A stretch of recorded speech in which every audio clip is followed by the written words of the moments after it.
Bienvenue dans les histoires fantastiques de Mama Aya. Tout le monde les connaissait, pas juste dans leur quartier, mais bien au-delà. Dans les rues ensoleillées de leur petite ville, on parlait d'Anna et de Chantal comme d'un mythe, une légende vivante de l'amitié. Depuis le jour où elles s'étaient rencontrées en classe de CP1, elles ne s'étaient plus jamais quittées. À l'époque, Anna avait prêté un stylo à Chantal sans même qu'elle le demande. Ce simple geste avait suffi. Le lien était né. Vous deux, on dirait des sœurs collées à la glu, plaisantait souvent Monsieur Fiacre, leur ancien instituteur. Et c'était vrai. Elles étaient toujours ensemble. À l'école, à l'église, au terrain de jeu, au cours de soutien. Anna et Chantal, Chantal et Anna. Un binôme indissociable. Anna avait ce qu'on appelle une âme douce, toujours souriante, toujours prête à aider, à consoler, à encourager. Une sorte de lumière tranquille. Elle était studieuse, calme, très attachée à sa foi et à ses principes. Chantal, elle, c'était l'opposé sur bien des plans. Plus vive, un brin impulsive, parfois arrogante. Elle aimait l'attention, les regards, les applaudissements. Mais derrière sa façade forte se cachait une enfant blessée par une famille difficile, un passé un peu lourd et des frustrations qu'elle ne confiait qu'à Anna. « T'inquiète pas, Chacha !» disait souvent Anna en posant une main sur son épaule. « Je suis là, ok ? Je peux gérer tes tempêtes. » Et c'est ainsi que ça fonctionnait. Anna, le calme, Chantal, la tempête, et ensemble, un équilibre étrange mais solide. Les années passèrent. Le primaire fit place au collège, puis au lycée. Et enfin, l'université. Elles choisirent des filières différentes, mais restèrent proches, très proches. Mais tout changea, doucement, insidieusement, quand elles eurent 25 ans. Après les études, la vie professionnelle s'invita, avec ses injustices, ses surprises, ses coups du sort. Anna, grâce à ses stages bien placés et son sérieux constant, décrocha un emploi dans une grande entreprise internationale. Un vrai coup de chance, disaient là certains. Du mérite, pensaient ceux qui la connaissaient. Elle commença à voyager. Genève, London, New York, Paris même. « Chacha, regarde, je t'ai ramené un foulard de Rome. T'as vu les couleurs? C'est toi tout craché. »« Merci, » répondait Chantal, sourire forcé. « Toi, tu vis la vie de rêve, hein? Moi, je rame juste pour avoir un stage. » Et c'était vrai. Chantal galérait. Ses candidatures restaient sans réponse. Ses entretiens se terminaient souvent par un silence radio. Son téléphone ne sonnait que pour les relances automatiques de Pôle emploi. Elle ne le disait pas, mais elle souffrait. Anna, elle, le sentait. Alors elle faisait tout pour que son succès ne devienne jamais une gêne. Elle n'affichait pas ses voyages sur les réseaux sociaux. Elle parlait rarement de son travail. Elle lui envoyait de l'argent discrètement. Elle l'invitait souvent. « Viens, on sort ce soir. C'est moi qui paye. T'as besoin de te changer les idées. » Mais plus Anna brillait, plus Chantal se renfermait. Et un jour, tout bascula. Mais la jalousie de Chantal, déjà bien enracinée, prit une tournure plus sombre lorsque l'amour entra dans l'équation. Anna, un soir, au détour d'un dîner simple entre amis, les yeux brillants et le cœur léger, lui annonça la nouvelle. « Chacha, je crois que j'ai rencontré quelqu'un de bien. Vraiment bien. Tu vas l'adorer. Il est doux, drôle, intelligent. Et il m'écoute comme personne ne l'a jamais fait. » Chantal força un sourire, tout en sentant une brûlure lui monter au fond de la gorge. « Tu le connais depuis quand ?» demanda-t-elle, la voix tremblante malgré elle. « 3 mois, mais j'ai l'impression qu'il est entré dans ma vie depuis toujours. Le pire, c'était que tout cela semblait vrai. L'homme en question, Thierry, était d'une attention rare, cadeaux spontanés, messages doux chaque matin, vacances surprises. Il appelait Anna mon étoile du matin. Il la traitait comme une reine. Et pendant ce temps, Chantal n'avait que des rendez-vous ratés, des hommes immatures ou malhonnêtes. L'un l'avait ghostée après 3 semaines, un autre lui avait emprunté de l'argent sans jamais le rendre. À chaque nouvelle déception, elle envoyait à Anna « Encore un idiot de plus !» Anna compatissait sincèrement. « Tu mérites tellement mieux, Chacha. Ton tour viendra, j'en suis sûre. » Mais ces mots, aussi sincères fussent-ils, devenaient insupportables. Plus Anna avançait dans la vie, plus Chantal avait l'impression de reculer. Comme si l'univers lui en voulait personnellement. Un soir d'orage, désespérée, lessivée émotionnellement, Chantal prit une décision étrange, presque irréelle. Elle prit un taxi et demanda au chauffeur d'une voix fatiguée « Amenez-moi chez le vieux Cello, le féticheur, celui dont on dit qu'il voit loin. » Elle n'avait jamais cru à ces choses. Mais ce soir-là, elle n'avait plus rien à perdre. La hutte du féticheur était cachée dans une ruelle à la sortie de la ville. L'air y était lourd, l'ambiance épaisse. Des pots séchés pendaient au mur. Des statuettes, des poudres, des calebasses remplies d'objets mystérieux formaient un décor irréel. Le vieux Tchekpo leva les yeux vers elle dès son entrée. « Ah, tu viens chercher ce que tu penses mériter. Mais es-tu prête à entendre la vérité ?» Elle hocha la tête. Il se leva, s'approcha d'un petit feu, y jeta une poignée de poudre noire. La fumée monta en volutes étranges. Il ferma les yeux, chanta quelques paroles en langue ancienne, puis soudain, il ouvrit les yeux et dit, d'une voix grave, « Il n'y a rien pour toi, rien, ni aujourd'hui, ni sur 10 ans. Ton étoile est éteinte, ma fille. Je vois la pauvreté, la malchance, la maladie, la misère, la précarité. » Le sol sembla se dérober sous ses pieds. « Mais pourquoi? Pourquoi moi ?» sanglota-t-elle. Le vieux ajouta calmement. « Cependant, à côté de toi brille une lumière immense, une étoile puissante. Elle t'éclaire depuis longtemps. » Chantal releva les yeux, les larmes ruisselant sur ses joues. « Anna? Oui, ton amie. Son chemin est pavé de gloire, d'amour, de réussite.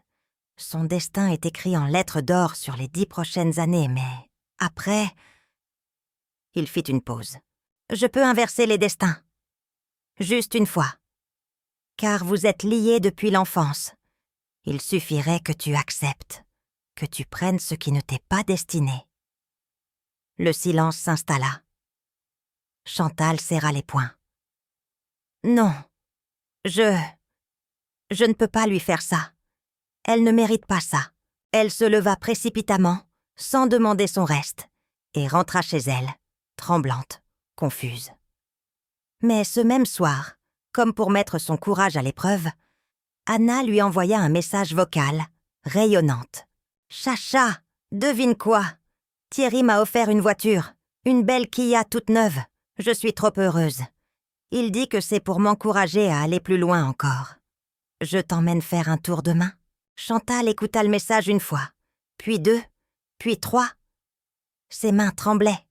Une voiture? Un homme aimant? Une carrière? Des voyages? L'amour de tous? C'était trop. Beaucoup trop. Elle ne dormit pas de la nuit.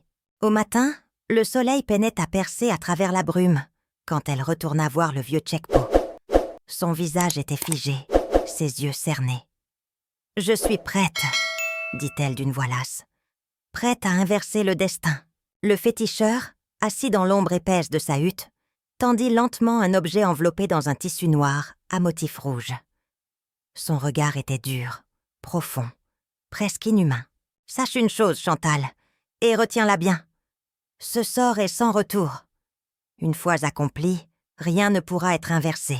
Ni toi, ni moi, ni même les ancêtres ne pourront briser ce lien.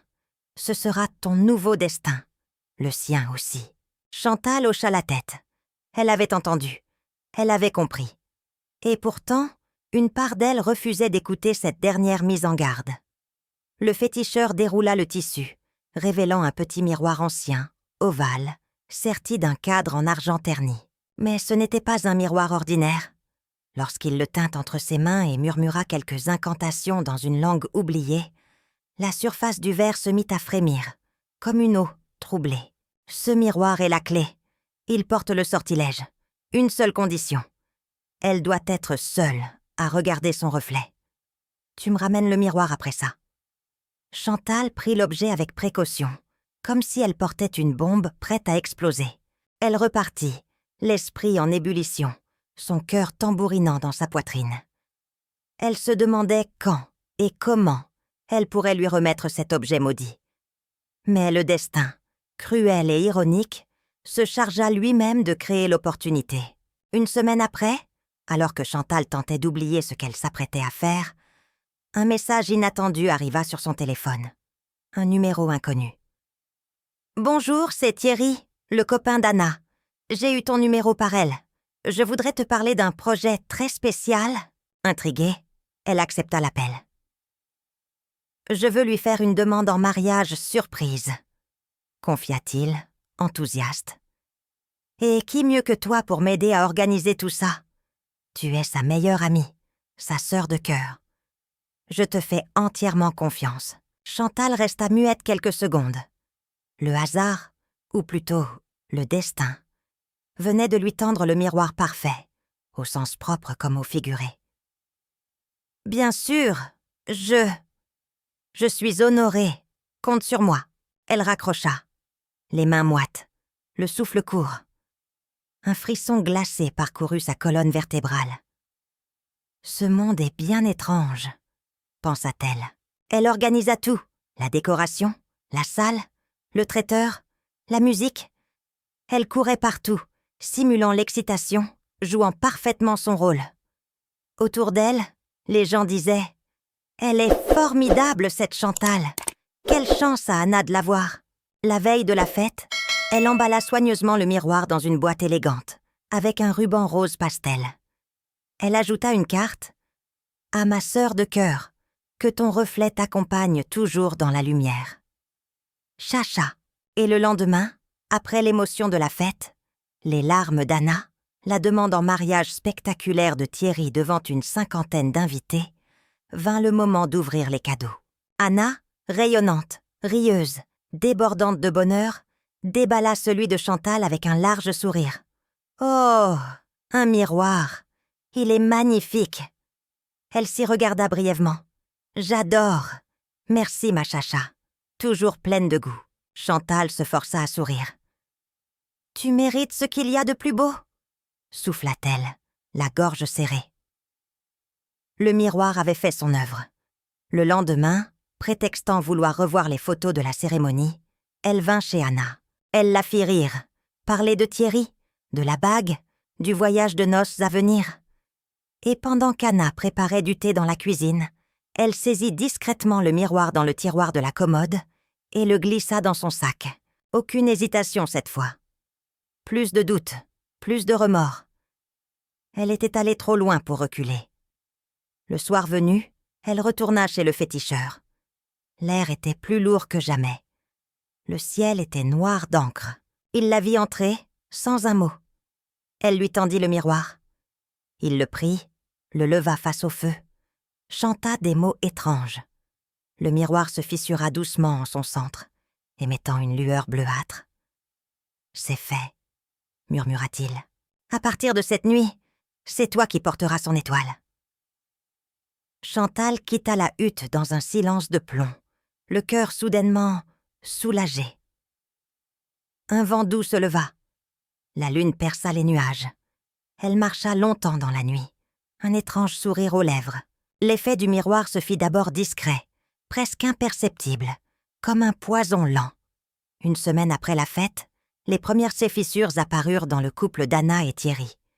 Une simple discussion sur la décoration de leur futur appartement tourna à la dispute. Thierry, d'habitude calme, explosa soudain. « Tu dramatises pour rien, Anna. Tu sais quoi? Ta copine Chantal ne se serait jamais comportée ainsi. Elle, au moins, elle est équilibrée, posée. » Anna resta figée. Ce n'était pas tant la remarque que le ton, froid, cinglant, étranger. C'était comme si Thierry n'était plus tout à fait lui-même. Au fil des jours, ces comparaisons incessantes avec Chantal devinrent une habitude. Il l'évoquait à tout bout de champ, la glorifiant, l'érigeant en modèle. Puis, sans prévenir, il arrêta de répondre aux messages d'Anna. Ses appels restaient sans suite. Elle pleurait, s'inquiétait, suppliait, en vain. 2 semaines après leur fête de fiançailles, Thierry annula tout. « J'ai fait une erreur. Ce n'est pas toi. Je croyais que tu étais la bonne, mais je me suis trompé. » Il reprit même la voiture qu'il lui avait offerte et l'offrit à Chantal. Anna, dévastée, se tourna naturellement vers sa confidente, sa sœur de cœur, Chantal. Au téléphone, Chantal écoutait ses sanglots. « Ma chérie, je suis là. Peut-être que c'est une phase. Donne-lui du temps. » Mais derrière ces paroles douces se cachait une jouissance muette, un plaisir malsain nourri par le miroir et ses effets. Les semaines suivantes, la chute s'accéléra. Au travail, une faute grave fut découverte sur un dossier important. L'erreur ne venait pas d'elle, mais c'est elle qu'on accusa. Son licenciement fut brutal. Sans revenu, sans stabilité, elle sombra lentement dans la dépression. Son corps, affaibli par le stress et l'anxiété, lâcha. Elle fit un AVC sévère. Elle faillit y rester. Elle resta des semaines alitée, sous surveillance médicale. Les médecins étaient pessimistes. Sa famille pleurait. Elle-même, dans ses rares moments de lucidité, se demandait si une malédiction ne s'était pas abattue sur elle. Pendant ce temps, Chantal brillait. Elle venait d'être embauchée par une entreprise internationale. Elle voyageait à Dubaï, à Abidjan, à Nairobi. Son salaire était 3 fois supérieur à celui qu'elle avait jadis.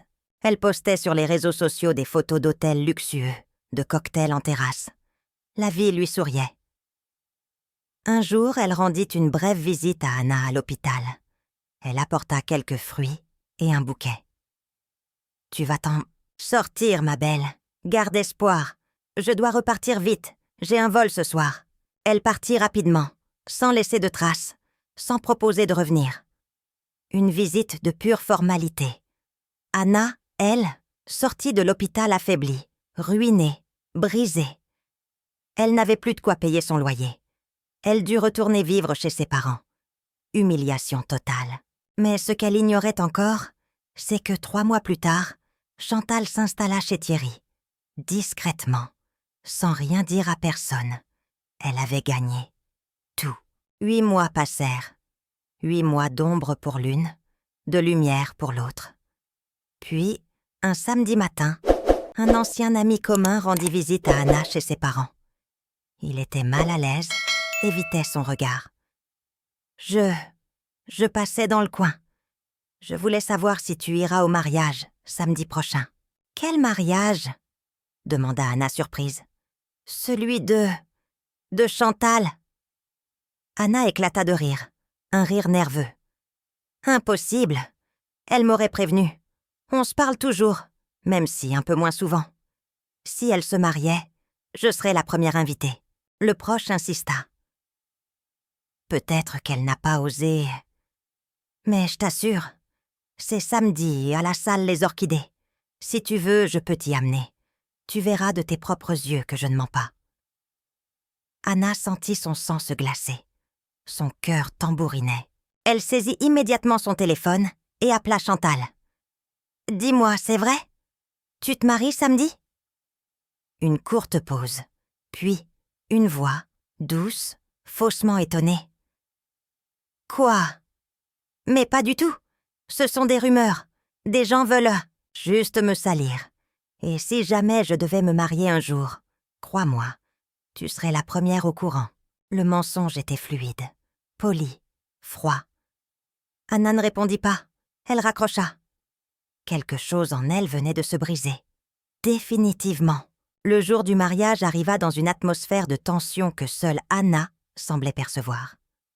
Le ciel était lourd, presque gris, comme si même les nuages hésitaient à sourire. Son ancien ami d'enfance, Malik, l'avait convaincue de ne pas rester seule ce jour-là. Elle avait longtemps hésité, mais il avait insisté, avec une voix douce et fraternelle. « Anna, Viens voir de tes propres yeux la vérité. Ta copine se marie. » Elle n'avait rien répondu, juste hoché la tête, les yeux vides. Ce matin-là, elle s'était habillée simplement. Une longue robe beige qui glissait sur son corps amaigri, un foulard discret noué dans ses cheveux, et un petit collier en perles, vestige d'un cadeau oublié. Ils arrivèrent au lieu du mariage, un immeuble moderne au cœur de la ville, dont la salle de réception se trouvait au 2e étage. L'ascenseur était en panne. Alors ils montèrent lentement les marches. Chaque pas d'Anna semblait plus lourd que le précédent. Arrivés devant la salle, des éclats de rire, des chants et des flashs de caméras fusaient à travers les portes ouvertes. « Tu es sûr ?» demanda Malik, sentant la nervosité dans sa respiration.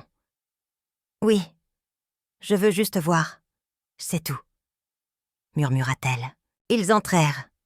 Les convives s'étaient tous levés, tournés vers la grande estrade décorée de fleurs blanches et dorées, où Chantal et Thierry, main dans la main, rayonnaient. Thierry portait un costume bleu nuit, parfaitement taillé. Chantal était somptueuse dans une robe éclatante, les yeux pétillants de bonheur. Il souriait, saluait les invités, comme si rien d'autre n'existait. Anna s'arrêta net. Son cœur se serra brutalement. Elle sentit une douleur sourde naître dans sa poitrine, remonter jusqu'à sa gorge et l'étouffer. Elle essaya de reculer, mais ses jambes flanchèrent légèrement. Malik lui saisit le bras. « Anna, on s'en va si tu veux. » Mais elle secoua la tête, le regard figé sur les 2 personnes qu'elle avait aimées autrefois et qui, aujourd'hui, faisaient comme si elles n'avaient jamais existé. Puis soudain, Chantal tourna les yeux vers elle, croisa son regard. Un court instant, fugace. Mais aucune émotion ne traversa son visage. Pas un signe, pas un mot. C'en était trop. Anna se retourna brusquement. Elle bouscula quelqu'un sans s'excuser. Malik l'appela. « Anna, attends !» Mais elle courait déjà, en larmes, dévalant les escaliers à vive allure malgré ses talons. Son pied glissa sur une marche, puis un autre. Et dans un fracas glaçant, elle roula, marche après marche, son corps frappant les murs, les rebords, le sol dur du rez-de-chaussée. Un cri s'échappa des spectateurs, puis le silence. Elle était étendue là, inconsciente, les yeux mi-clos, la robe déchirée, une fine trace de sang s'échappant de son front. Un serveur cria à l'aide. Malik, pris de panique, dévala les escaliers. « Appelez une ambulance, vite !» Mais là-haut, dans la salle, ni Chantal ni Thierry ne bougèrent. La musique reprit. Les rires revinrent. L'animateur, mal à l'aise, tenta de distraire la foule. « Un petit incident, mesdames et messieurs, mais la fête continue. » Anna fut emmenée en urgence à l'hôpital central. Les médecins furent clairs. Une lésion à la colonne vertébrale, 2 jambes inertes, un diagnostic de paralysie partielle. Elle avait aussi une fracture pelvienne légère, des contusions multiples et une commotion cérébrale. Quand elle se réveilla 3 jours plus tard, elle était incapable de bouger ses jambes. Son père se tenait à son chevet, les larmes aux yeux. « Ma fille, tu es en vie, grâce à Dieu. Mais ils disent que tu ne pourras plus marcher. » Elle tourna lentement la tête. « Où est Chantal? Thierry ?» demanda-t-elle, la voix brisée. Il baissa les yeux. Ils n'ont pas appelé, ni envoyé de message. Un silence glacial s'installa dans la chambre. À partir de ce jour, le monde d'Anna s'écroula définitivement. Elle refusa les visites, refusa de parler, refusa même de pleurer. Le regard vide, elle fixait le plafond. Chaque jour, chaque nuit. Des mois plus tard, elle fut ramenée à la maison familiale. Sa chambre fut aménagée pour accueillir son fauteuil roulant. Sa mère l'aidait à se laver. Son petit frère la nourrissait parfois. Mais son cœur, lui, restait muet.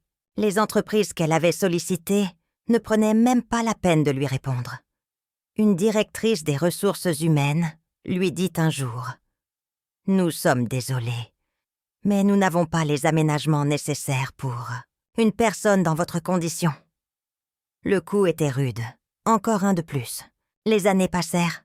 Anna s'effaçait lentement.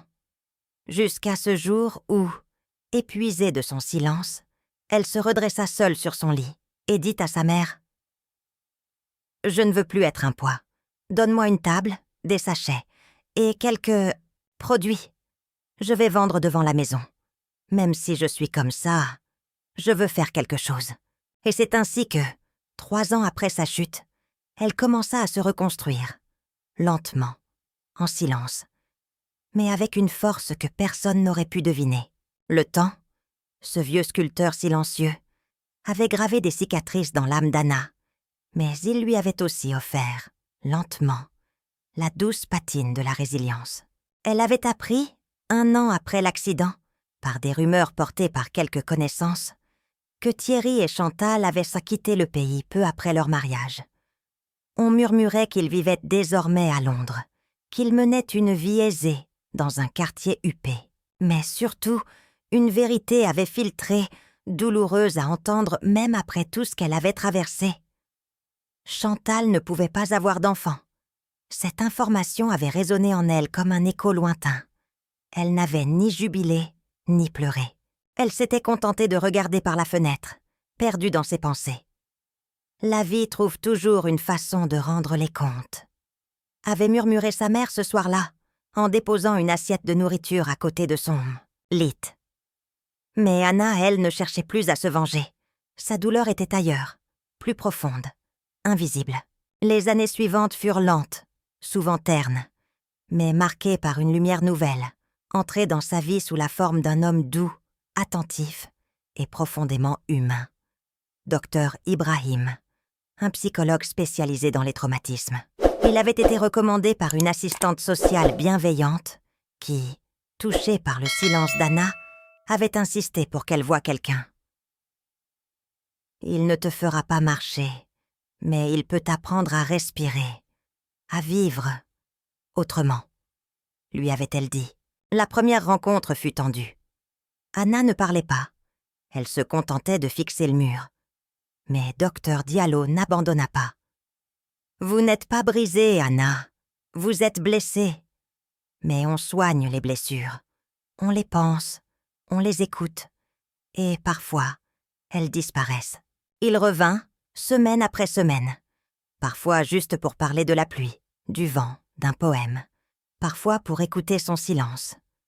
Puis un jour, elle lui posa une question. « Pourquoi vous revenez ? Je ne parle pas. » Il sourit. « Parce que vous êtes là, et c'est suffisant pour moi. » Peu à peu, entre eux, naquit quelque chose de plus grand. Une confiance, une amitié. Puis, au fil des saisons, un amour doux, pur, tissé d'admiration, de soin, de patience. Anna recommença à sourire, à se regarder dans un miroir, à rire. Et un matin, quelque chose d'inattendu arriva. Elle était dans sa chambre, tentant de se redresser, comme chaque jour, pour ses exercices de rééducation. Elle sentit une chaleur inhabituelle dans ses jambes. Une légère tension, comme une vibration. « Maman, je sens mes orteils bouger !» cria-t-elle. Sa mère accourut, le cœur battant. Les jours suivants, les examens confirmèrent ce que les médecins n'osaient croire. La moelle épinière s'était partiellement régénérée. Un miracle rare. Les muscles, endormis depuis tant d'années, répondaient à nouveau, timidement, avec des mois de kinésithérapie, de douleurs, de chutes, de cris, mais aussi d'espoir. Anna réussit, un jour, à se lever. Les mains tremblantes, les jambes vacillantes. Mais debout, elle fondit en larmes. « Je marche. Je remarche, Ibrahim » dit-elle au téléphone, la voix chargée d'émotion. « Et tu iras plus loin que tu ne l'imagines, mon amour » répondit-il, le souffle court. Sa vie, enfin, commença à fleurir. Elle créa une petite boutique en ligne d'objets artisanaux, faits par des femmes handicapées. Elle donnait même des conférences sur la résilience. Son visage apparaissait dans les journaux locaux. Elle était devenue, sans le vouloir, un symbole de renaissance. Pendant ce temps, à des milliers de kilomètres, les choses se dégradaient pour Chantal et Thierry. Leur entreprise, autrefois prospère, connut une chute brutale. Mauvaises décisions, concurrence, scandale financier, tout s'effondra. Le couple, autrefois si uni en apparence, commença à se déchirer. « Si tu avais pu me donner un enfant, peut-être que j'aurais tenu bon », cria un soir Thierry, brisé. « Tu oses me blâmer pour ça, après tout ce qu'on a construit ?» répondit Chantal, furieuse.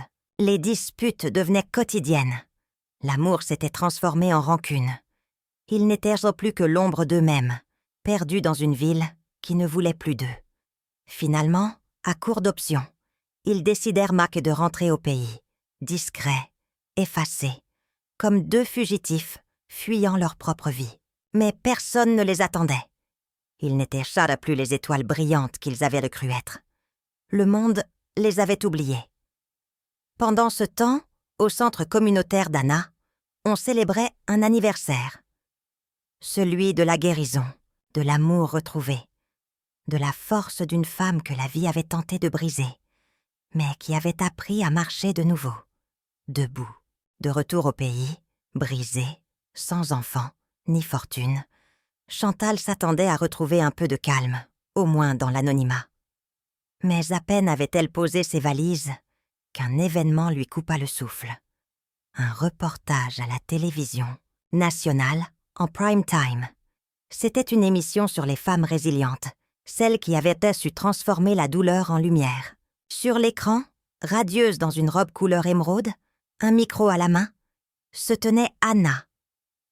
Son sourire serein et doux contrastait fortement avec les souvenirs douloureux que Chantal gardait d'elle.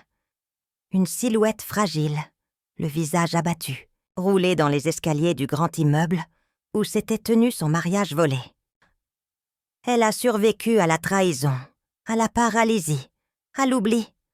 Aujourd'hui, elle est la fondatrice de l'initiative Femmes Debout et elle emploie plus de 40 jeunes femmes en situation de handicap. Elle est aussi ambassadrice de l'ONU pour la résilience féminine. Chantal sentit un feu glacial se répandre dans son ventre. Non, ce n'est pas possible. Ce destin, c'était le mien. Elle éteignit la télé violemment, les mains tremblantes. Les souvenirs de son passage chez le féticheur, 10 ans plus tôt, lui revinrent comme un ouragan. Elle décida de retourner chez lui, cette fois sans élégance ni discrétion. Les habits froissés, les traits tirés, la démarche nerveuse, elle poussa la porte du vieux sanctuaire, qui empestait l'encens brûlé et la terre humide. Le féticheur la regarda sans surprise. « Tu es revenu, dit-il simplement. « Oui, je veux comprendre. J'avais tout, et maintenant je n'ai plus rien. J'ai suivi tes instructions, j'ai volé son destin, et pourtant, regarde-moi, regarde-la. Elle brille, elle marche, elle sourit. Pourquoi moi je tombe ?» Il s'installa lentement, caressant sa barbe grisonnante. Il alluma une chandelle, murmura quelques mots dans une langue oubliée, puis leva enfin les yeux. « Le destin que tu as volé à Anna n'était pas éternel. Il était marqué pour briller 10 années. Après, l'étoile pâlissait. Et c'est ce qui arrive. Et mon vrai destin, celui que j'ai abandonné ?» demanda Chantal d'une voix hésitante. Le féticheur la fixa longuement. « Ton véritable destin. Il fleurit maintenant. Il était destiné à porter ses fruits après 10 ans. Tu as échangé une moisson tardive contre un feu de paille. » Le silence s'abattit dans la pièce. Chantal, le regard écarquillé, se leva brusquement. « Alors je veux le reprendre. Je veux récupérer mon destin. » Le féticheur Cello secoua la tête. « Ce que tu as fait est sans retour. Le sort que nous avons scellé est irréversible. Tu as brisé ton propre fil pour en tresser un autre. Et aujourd'hui, il s'effiloche. » Mais Chantal refusa d'accepter. Elle le traita de menteur, de sorcier incompétent, de manipulateur. Elle sortit furieuse déterminée à trouver une autre solution. C'est ainsi qu'elle se rendit dans un autre village, chez un féticheur plus jeune, inconnu mais réputé sur les réseaux sociaux comme grand maître spirituel. Ce féticheur, Kofi le voyant, en réalité un imposteur avide de gains, ne comprenait rien au sort complexe. Mais il ne voulait pas avouer son ignorance. Pour ne pas perdre la face, il effectua un rituel hasardeux, utilisant les signes d'un ancien grimoire qu'il ne maîtrisait pas. Et dans sa précipitation, il connecta Chantal au destin d'une autre personne, une âme tourmentée et maudite, errant entre malheur et malédiction. « Voilà, c'est fait !» déclara-t-il avec assurance. « Ton nouveau destin est à toi. Prépare-toi à briller de nouveau. » Mais rien ne se passa comme prévu. Quelques jours plus tard, Chantal se réveilla avec un étrange bouton sur la nuque, puis un autre, sous le bras.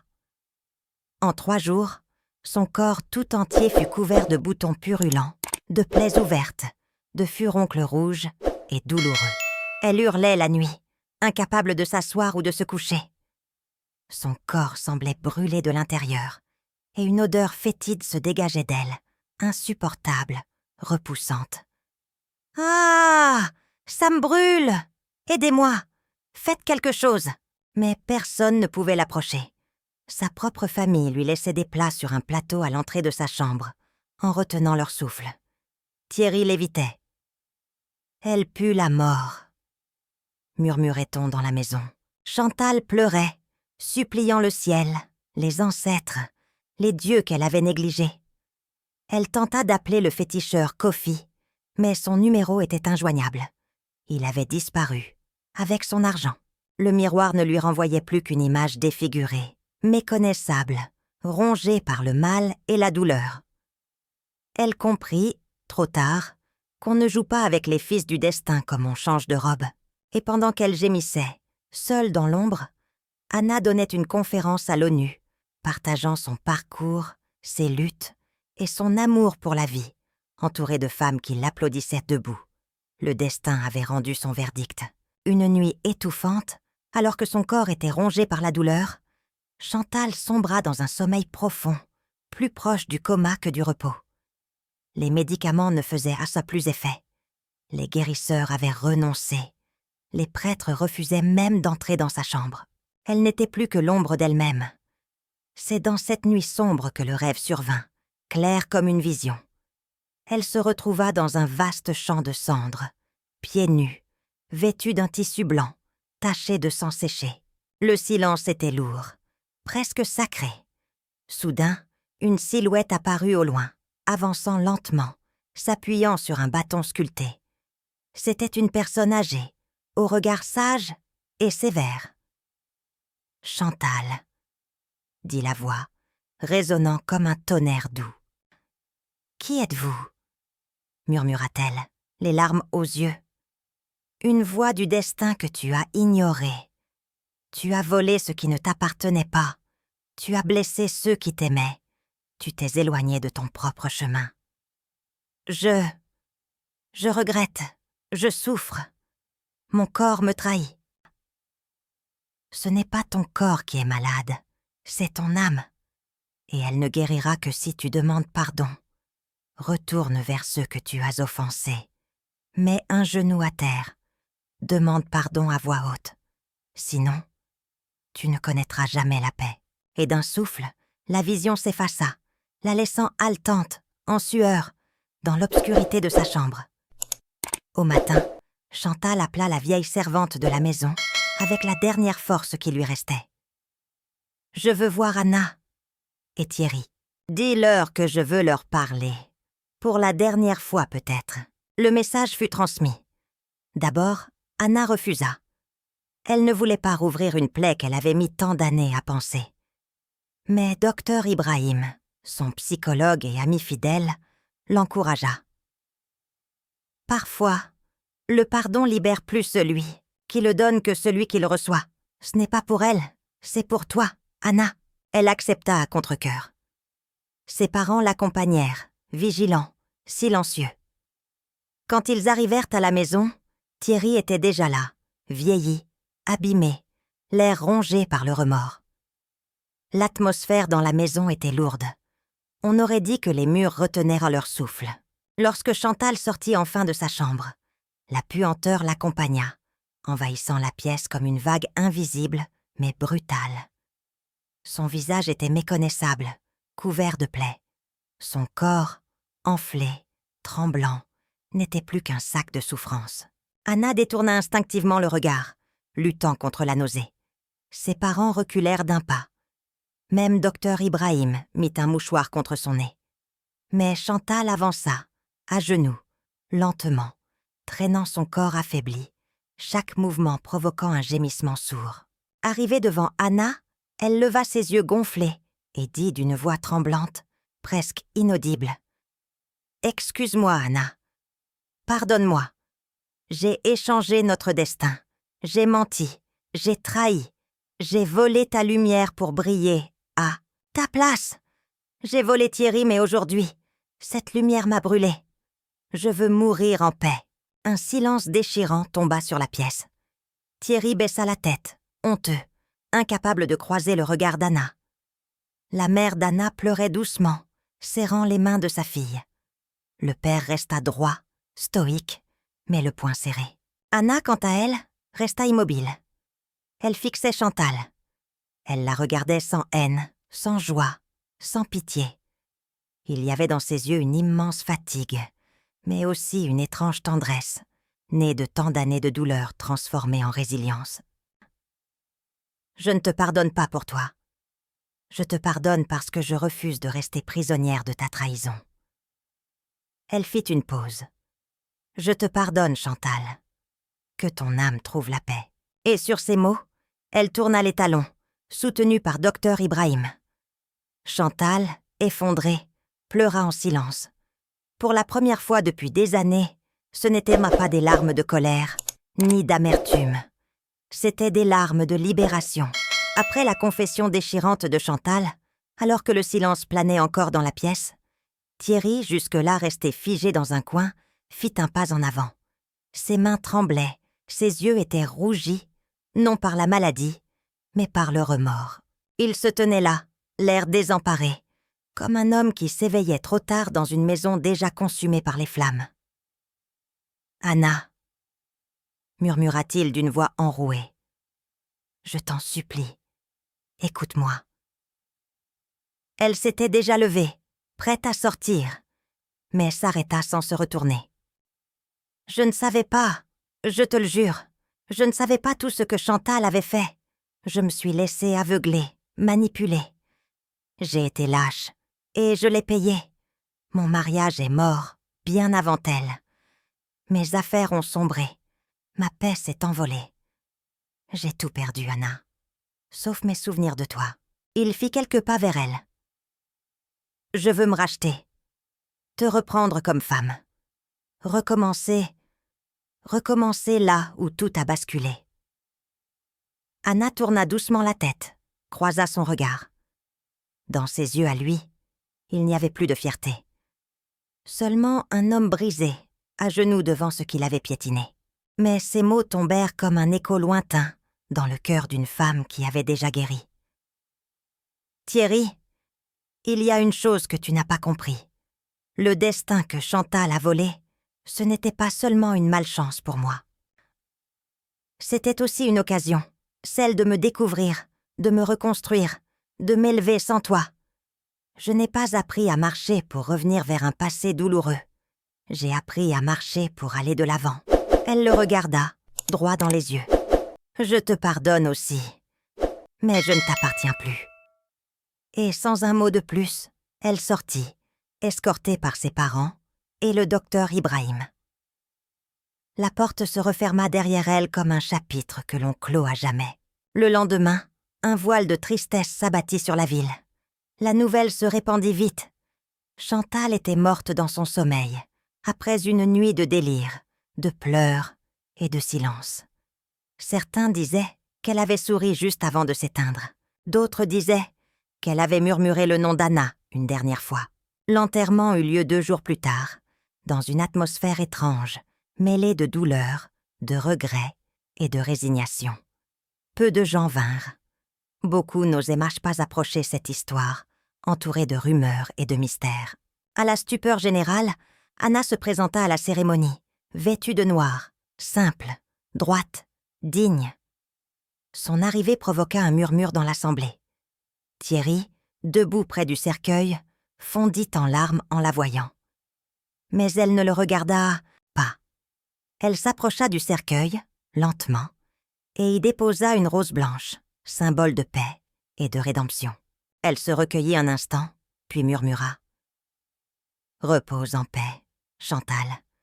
Que ton âme trouve enfin le repos que tu n'as jamais connu sur cette terre. » Puis, elle tourna les talons et s'éloigna, sans un mot, sans colère, sans fierté. Ce jour-là, ceux qui la virent partir surent une chose. Anna n'était plus la victime d'une trahison. Elle était devenue le symbole d'une renaissance. Sa silhouette s'éloignait, droite et lumineuse, tandis qu'en arrière, le passé s'éteignait à jamais sous la terre. C'était votre conteuse, dans les histoires fantastiques de Mama Aya. Si cette histoire vous a touché, laissez-moi un commentaire chaleureux pour m'encourager à en partager d'autres. Mais surtout, dites-moi, vous qui avez écouté jusqu'au bout, qu'avez-vous retenu de cette histoire? Quelle leçon vous laisse le destin de Chantal? J'ai hâte de lire vos réflexions et vos ressentis. À très bientôt sous la lune, autour d'un nouveau feu de conte.